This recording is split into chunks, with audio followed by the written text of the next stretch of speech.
Setat dah gua.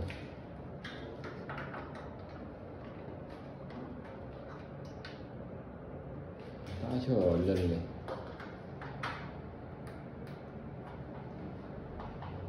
Oh ya, colon. Inilah Ali buat pintu. Cara pemindahan ini pakai ini, pindah, masuk. Ini namanya. Pindah buka sini, pindah sini.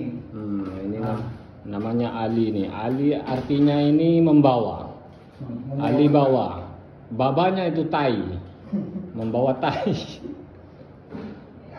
Oh, apa benda? Oh, ada budi. Ya benda ya. Stiker yang Queen kok guru. Lu aja. Mau bersapu dah sekarang stiker. Wah, ini stiker aja kena. Kenapa mau langsung stiker?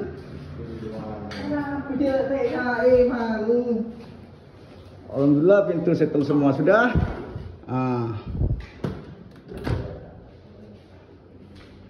Pintu pitali, cara pemasangan macam tu. Cat pun sudah settle. Ini pun sudah, tinggal pasang. Ada bungkus balik je. Ada bungkus balik.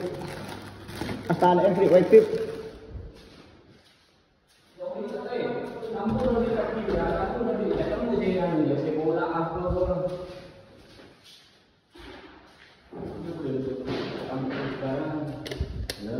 Tinggal pemasangan pump standby. Standby guys. Habis cuci hari ini. Tidak mau tidak, hari ini wajib cuci.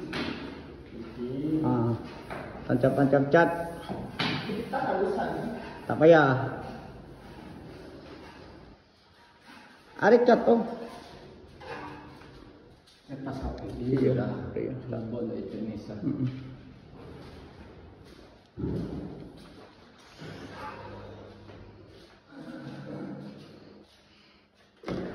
Ini kalau pintu ni, kalau nak pindah posisi cara buka satu je dia punya cara. Sini buka skru ni satu, lepas tu yang bawah ni dia kat sini ni ada klip, pindah ni pindah ke sini. Cara pemasangan pintu pitali. Ini pun pintu sudah settle, tinggal cuci. Ada sapu lagi? Pun ada lagi. Bunyi cat ada sapu bro. Habu, area tacap.